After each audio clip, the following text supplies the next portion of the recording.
thirst for souls, come to me.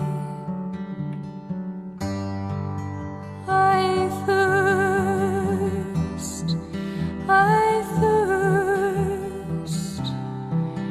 Who will help bring them to me?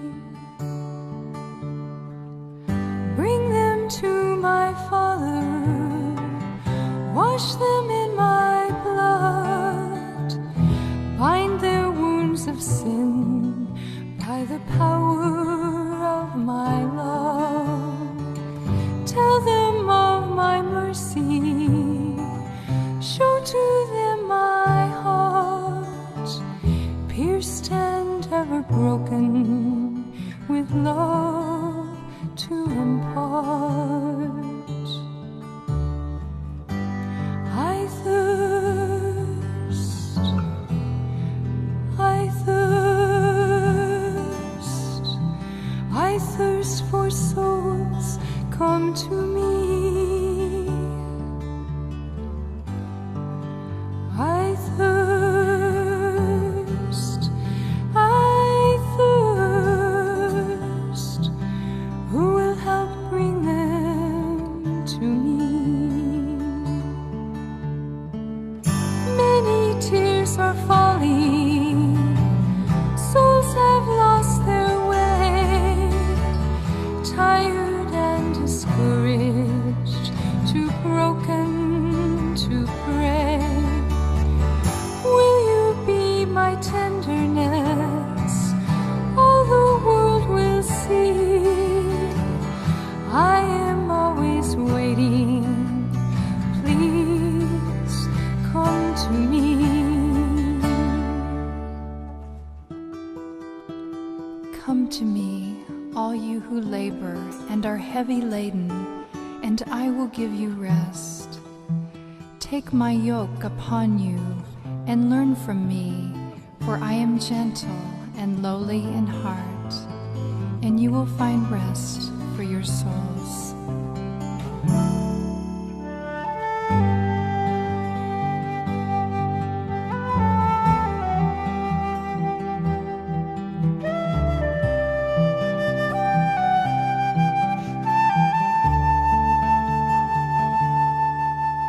I thirst,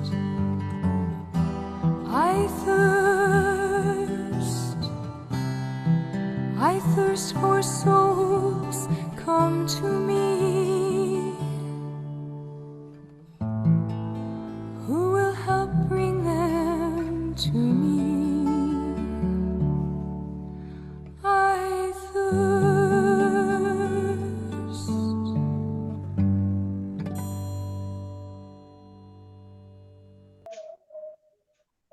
Bapak Ibu, sahabat-sahabat KKID, pada kesempatan ini kita bersama-sama berkumpul di hadapan Sakramen Maha Kudus.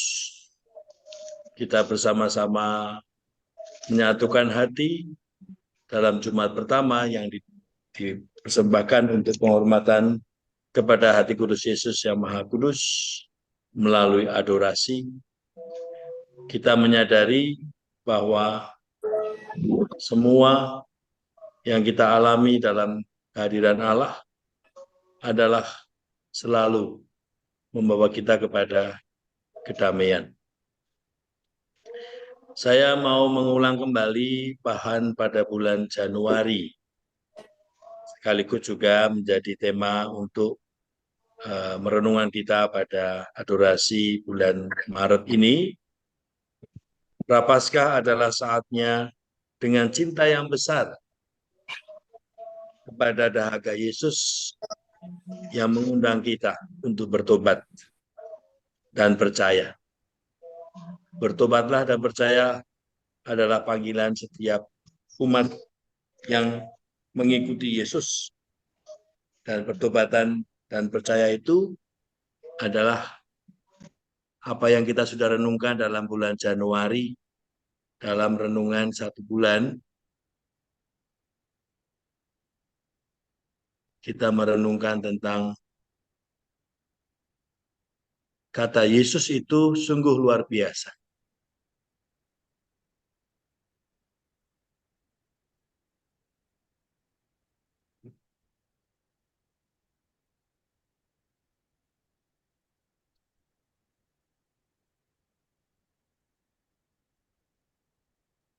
Kita itu tanpa Yesus tidak ada terang. Dan kekuatan arus listrik itu adalah, sarananya adalah, kabelnya adalah Anda dan saya. Dan arusnya itu adalah Allah. Kita menerima kekuatan, rahmat untuk punya kemampuan untuk memutuskan supaya arusnya tetap mengalir melalui kita, dan dengan demikian memberikan, menghasilkan terang kepada dunia yang adalah Yesus. Ada kakak itu Maka kita ingin semakin digunakan oleh Yesus dan tidak membiarkan kegelapan mewarnai dunia. Mari di hadapan Sakramene Maha Kudus kita hening sejenak dan mohon rahmat agar dalam masa Prapaskah ini kata Yesus selalu menjadi inspirasi dan senantiasa dahaganya mendorong kita dengan cinta yang besar, bertobat dan percaya. Mari kita merenungkan. Kematian Kristus suatu kebebasan.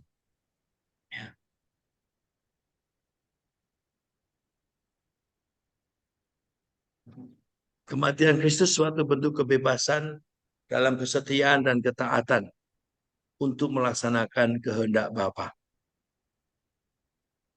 Mari kita merenungkan proses bagaimana Yesus sampai kepada keputusan dalam kesetiaan dan ketaatan untuk menjalankan apa yang sungguh harus ia alami, yaitu jalan salib. Sekalipun anak, ia telah belajar menjadi taat. Dan ini ternyata dari apa yang telah dideritanya.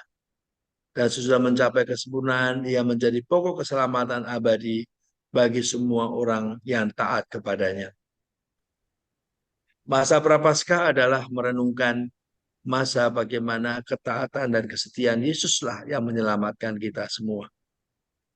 Dan kesetiaan dan ketaatan itu secara konkret nyata dalam jalan salibnya.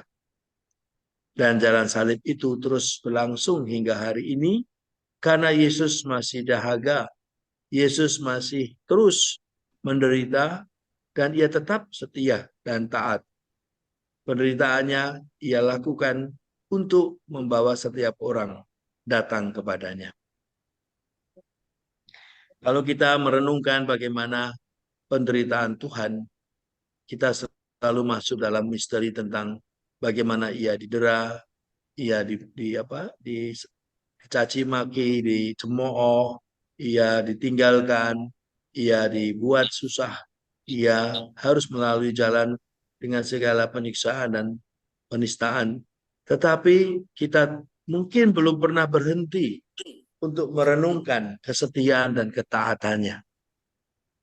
Mungkin kita masih berhenti pada lukanya. Mungkin kita masih hanya melihat deritanya. Tetapi sesungguhnya di balik itu semua, yang Yesus ingin dan selalu tawarkan kepada kita adalah kesetiaan dan ketaatan hatinya. Dan ini justru yang menjadi pokok keselamatan abadi. Yesus menunjukkan kepada kita kesetiaan dan ketaatan tetap memuliakan Tuhan, tetap mengarah kepada Tuhan. Itulah keputusan yang terbesar yang selalu harus kita jaga dan kita pelihara dengan melalui apapun yang kita sebut jalan salib. Jalan salib bukanlah tujuan. Jalan salib adalah sarana untuk kita tetap setia, tetap taat, untuk selalu mengarah kepada Tuhan. Dan inilah sebenarnya tujuan hidup kita. Kita selalu memuliakan Allah Dengan itu, dengan cara itu, kita menyelamatkan jiwa kita sendiri. Tujuan kita bukan dibalik untuk menyelamatkan diri, lalu berguna bagi Tuhan. Tidak. Kita tidak pernah membalik tujuan ciptaan penciptaan itu. Semua diciptakan dari Allah dan mendapat tugas sebagai ciptaan mewartakan Tuhan. Bukan kita mewartakan diri kita, lalu menjelaskan siapa asal-usul kita, dan lalu kita melakukan banyak hal seolah-olah itu untuk Tuhan, padahal untuk kita sendiri. Maka yang berhenti kepada diri kita justru membuat kita kehilangan nyawa kita, tetapi kita kalau kehilangan nyawa kita untuk Tuhan, Tuhanlah yang dimuliakan, dan itulah tujuan dari setiap manusia diciptakan. Maka di sini manusia harus mempergunakan sejauh itu menolong untuk mencapai tujuan tadi dan melepaskan sejauh itu merintangi dirinya. Bapak Ibu, inilah yang ingin saya tawarkan kepada renungan pada masa Prapaskah, yang sekaligus juga nanti saya tawarkan juga untuk menjadi bahan retret kita, retret KKIT dalam Minggu Suci. Jadi nanti pada Jumat keempat, itu pada tanggal 20 berapa saya lupa, 24 itu hari Minggu, berarti 25, 26, 27, 28 ya. Pada tanggal 29 pada sampai tanggal 30 kita akan mengadakan retret Oktiduum, dan saya ingin mengajak Bapak Ibu untuk masuk dalam misteri jalan salib ya, sebagai seorang yang ingin memuaskan dahaga Tuhan. Maka tema bulan ini adalah, tema MMT bulan ini adalah Prapaskah adalah saat yang paling indah, karena kita dengan jiwa besar ingin membawa setiap orang datang pada Tuhan dengan kita bertobat dan percaya. Mari kita coba lihat di sini buah tobat dan percaya kita. Ini sudah sering saya tayangkan, tapi dalam kesempatan ini mari sebagai renungan kita mencoba menemukan buah kita percaya, buah pertobatan kita tiada lain adalah joy, sukacita. Sukacita itulah yang selalu menjadi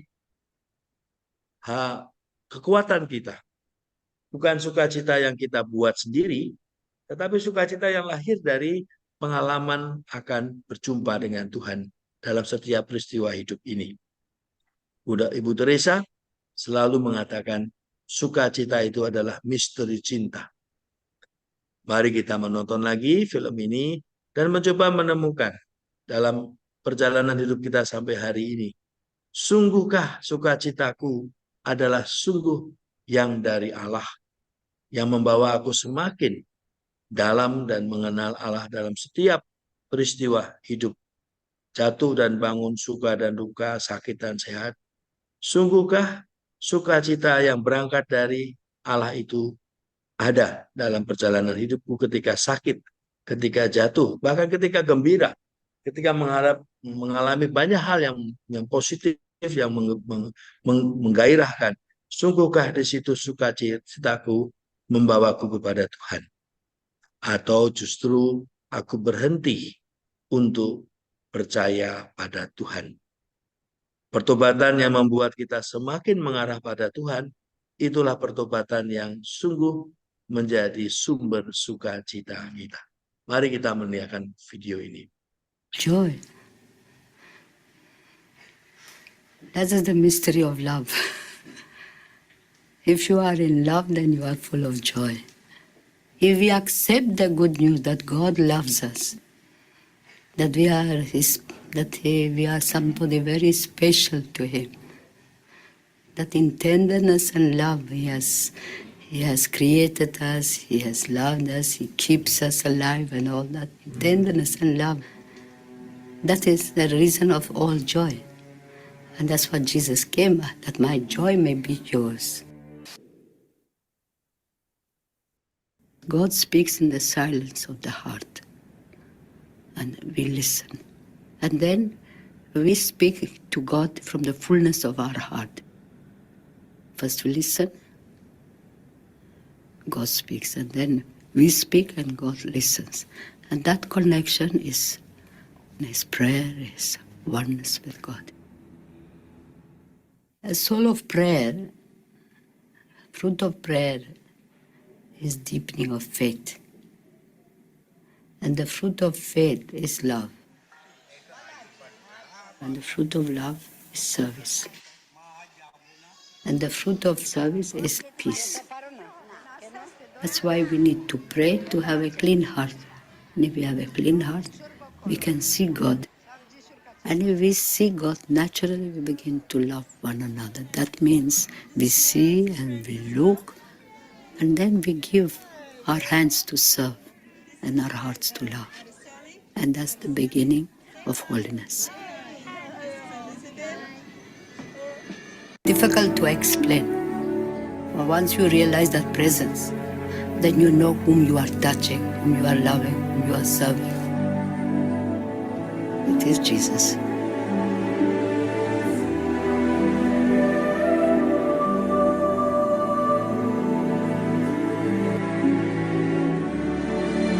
Externally you see just pride, but it is Jesus. Externally you see just a poor person, but it is Jesus. Difficult to explain. It's a mystery of love. It's one of those things that human mind cannot reach. But we have to bend. It is He. It is Him we receive, and it is Him we serve. Our love for Christ in action is the service of Him and the poor. Because He said very clearly, whatever you do to the least of my brethren, do it to me. And to make sure that we understand, He said at the hour of death, we are going to be judged what we have been. I was hungry, you gave me to eat. I was naked, you clothed me.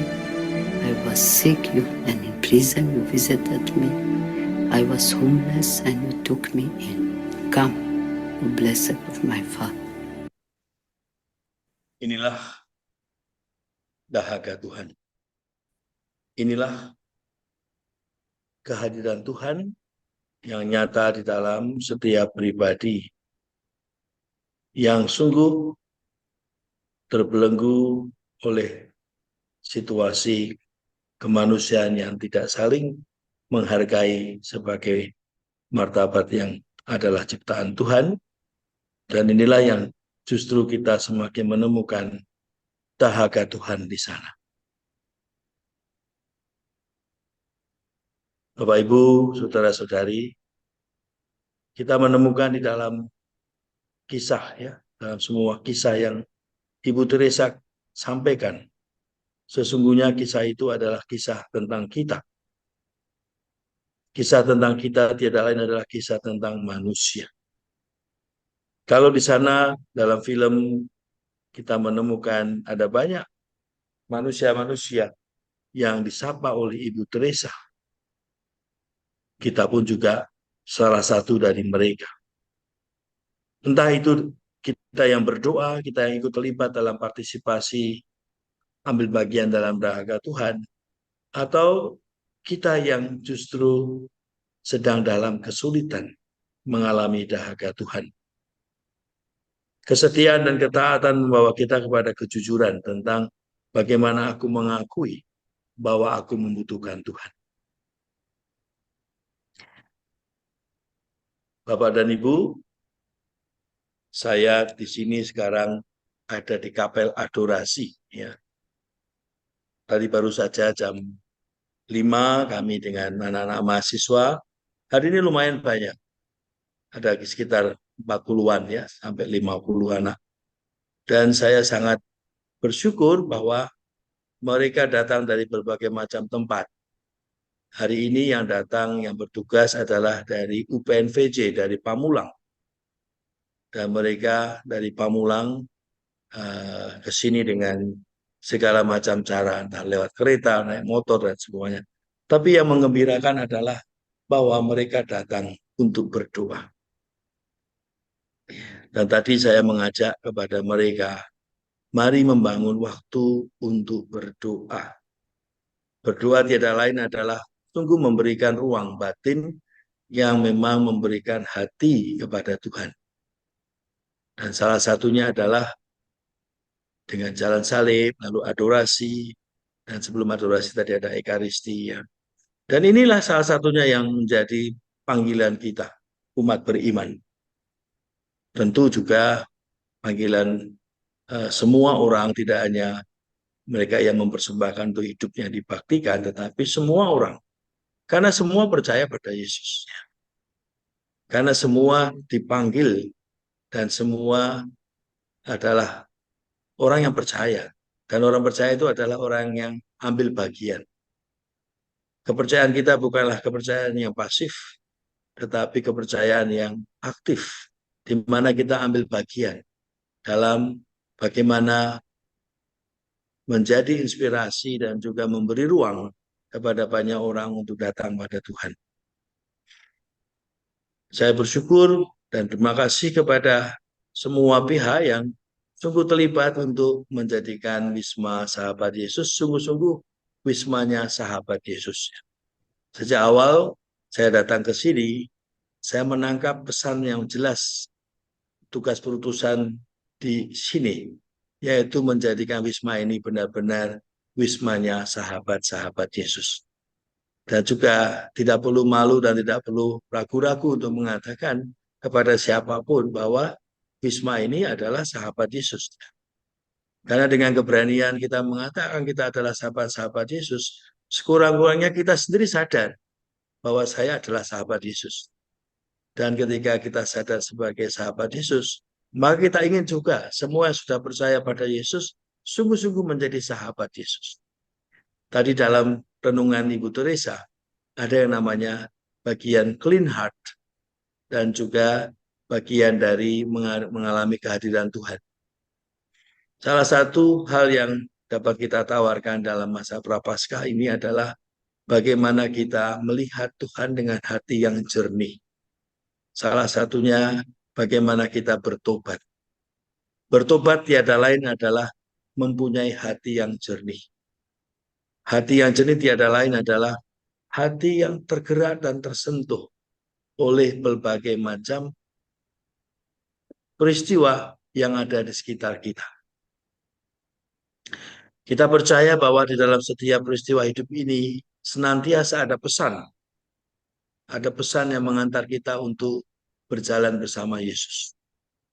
Dan salah satu pesannya adalah kita sudah mendalami selalu dalam Jumatan, dahaga Yesus terus berlangsung dan dahaga Yesus mengundang kita untuk terus bertobat. Bapak Ibu, kalau saya mencoba melihat kata pertobatan, pertobatan Kristiani itu bukan tentang semata-mata berhenti melakukan yang tidak baik karena takut atau karena ingin supaya menjadi baik, tapi bukan itu pertobatan yang kita lakukan. Karena kita pada dasarnya baik, Bapak Ibu. Tuhan menciptakan kita sungguh-sungguh baik. Dan yang baik itu tidak pernah berubah menjadi tidak baik. Karena yang ada adalah yang baik itu berhenti berbuah kebaikan. Maka pertobatan Kristiani, pertobatan kita itu adalah semakin berbuah kebaikan yang Tuhan berikan kepada kita, semakin berbuah dan buahnya itu semakin berlimpah. Dan inilah yang saya pikirkan sebagai pertobatan Kristiani. Dan bagaimana supaya buah itu berlimpah? Ya, sungguh melihat Yesus. Kita tidak melihat yang lainnya.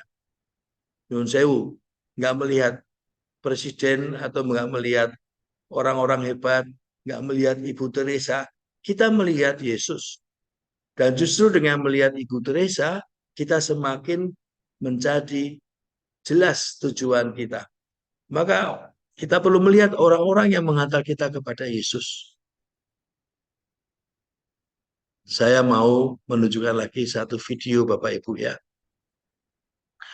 Ini video bagaimana Ibu Teresa sungguh menjadi apa ya, pencetus ya, pencetus kedamaian ya.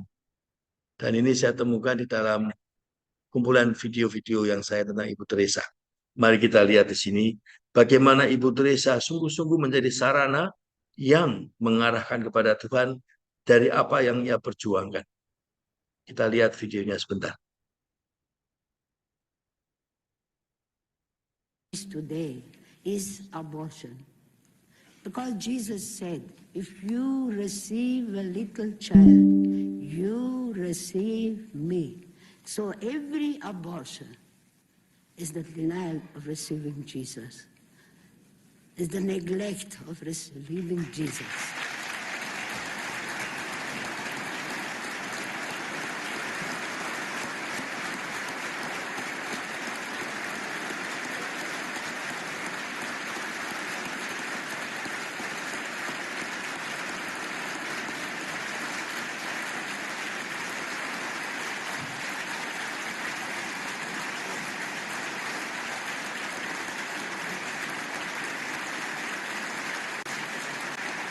The child, a direct killing of the innocent child, murder by the mother herself.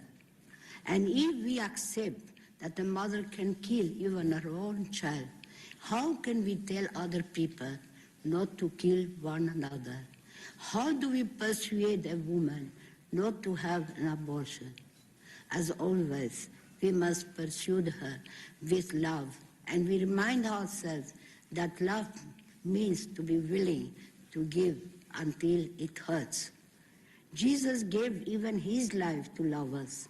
So the mother who is thinking of abortion should be helped to love, that is, to give until it hurts, her plans, her free time, to respect the life of her child. Ini Bapak Ibu ya, kata terakhir. Ini yang saya selalu ajak kepada para mahasiswa. Respect to the life ya. Love until it hurts. Kita pernah merenungkan itu pada tahun lalu dalam bulan MMT. Tapi yang saya jelas sekali lihat di sini pesannya adalah respect to the life. Menghormati hidup, menghormati martabat manusia. Kita menghormati martabat manusia bukan karena alasan, kita menghormati martabat manusia bukan karena ada kebutuhan, kita menghormati manusia karena itulah manusia. Ciptaan Tuhan yang menjadi perutusan kita dan menjadi sarana yang mengingatkan kita untuk menghormati respect to life. Satu hal yang sedang saya perjuangkan di dalam pendampingan mahasiswa-mahasiswa adalah respect, hormat, menghargai satu sama lain. Kita tahu Bapak Ibu, sekarang ini suasana kemarahan orang dewasa mewarnai kemarahan orang-orang muda. Suasana orang dewasa yang tidak dapat dipercaya mewarnai orang-orang muda. Kita pun juga tidak percaya satu sama lain. Dan salah satu sumber ketidakpercayaan adalah karena kita semakin susah, semakin tidak mudah untuk menghormati orang. Bahkan sikap hormat satu sama lain dalam keluarga, baik itu di dalam konteks orang tua dengan anak, anak kepada orang tua, kepada kakak adik, atau kepada saudara-saudara lainnya, itu yang juga semakin, kalau saya bisa katakan, semakin tidak hanya tidak mudah, semakin diabaikan. Respect to the life. Dan sekarang dengan konteks saya menemani banyak orang muda dan semakin menemukan banyak orang muda yang dikecewakan, yang disakiti, akhirnya ingin menyakiti. Ada begitu banyak fenomena di antara orang muda, tidak hanya yang di Katolik tapi juga di Muslim dan semuanya, itu adalah bagaimana relasi tanpa status mewarnai relasi mereka yang tersakiti. Dan ini ada beberapa fenomena yang sungguh semakin saya temukan dalam 2 tahun terakhir. Orang muda butuh ruang batin, untuk mereka berjumpa dengan dirinya dan berjumpa dengan sesamanya dan akhirnya berjumpa dengan Tuhan. Pertemuan-pertemuan dan situasi-situasi yang ada pada umumnya itu sesungguhnya mereka bertemu dengan manusia tapi tanpa respek yang mendalam. Mereka bisa menyakiti dengan mudah, mereka bisa menodai dengan mudah tanpa merasa bersalah, bahkan tanpa melihat bahwa dirinya dan sesamanya adalah ciptaan Tuhan. Maka di sini bertobat dan percaya menjadi sangat penting kaitannya. Dalam pertobatan kita mengalami suatu proses hidup yang mengarah kepada Tuhan, dan dengan semakin beriman seperti Ibu Teresa katakan tadi, kita mencintai until it hurts, ya. Mencintai untuk hormat kepada kemanusiaan orang adalah perjuangan dan keputusan iman. Tidak ada yang mudah. Karena yang mudah itu adalah karena banyak alasan. Tetapi perjuangan hidup itu karena keputusan dan komitmen dan kesetiaan dan ketaatan. Ketaatan iman adalah sesuatu yang harus diperjuangkan dari suatu proses yang sangat sederhana. Bagaimana membangun relasi sesama manusia sebagai sarana untuk mengalami Tuhan. Ibu Teresa tadi dalam film yang terakhir, dia sungguh menyampaikan kepada semua orang yang hadir. Dengan kita berhenti dan diam terhadap fenomena aborsi, berarti kita pun juga tanpa kita memutuskan, kita sudah memutuskan mendukung situasi yang menolak Tuhan. Kita perlu mengambil suatu sikap dan suatu tindakan, karena itulah yang paling dasar di mana segala macam bentuk aborsi itu sungguh pengalaman menolak Tuhan karena manusia merasa sendirian. Tapi saya menemukan kembali dalam lebih lanjut lagi bagaimana seperti halnya Ibu Teresa, kita adalah channel, ya, kita adalah kabel, kita adalah kabel-kabel yang menghubungkan satu sama lain dan membiarkan the current, arus listriknya itu mengalir. Maka kalau kita terhubungkan, pasti tidak lagi ada soal aborsi atau apapun. Yang ada adalah kita itu saling menjadi manusia yang bertobat karena kita ingin semakin banyak orang terhubungkan oleh arus listrik yang adalah Yesus sendiri.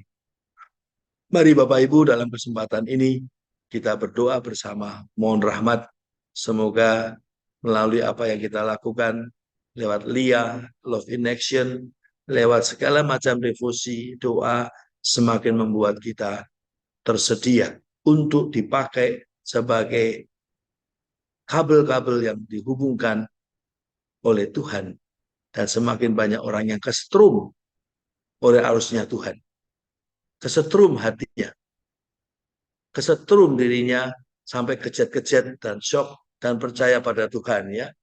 Dan ini adalah tugas kita.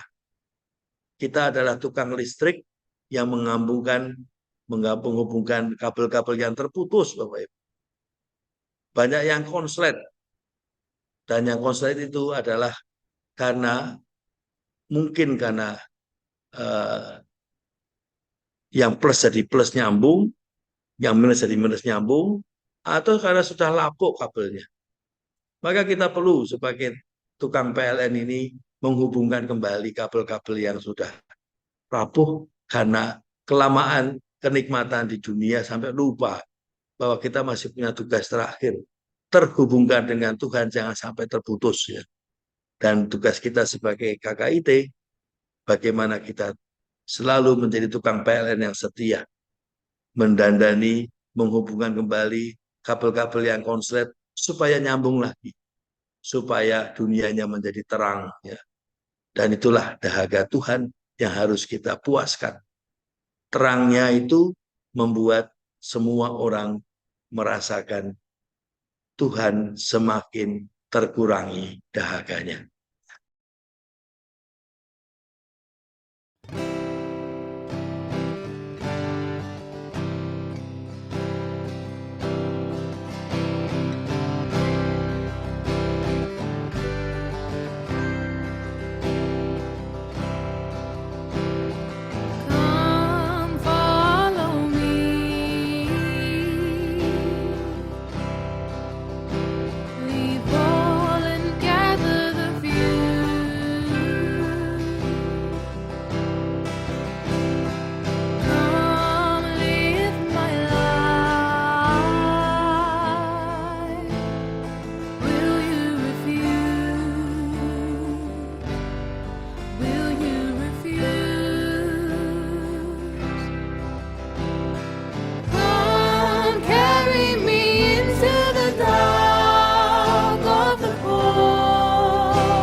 happy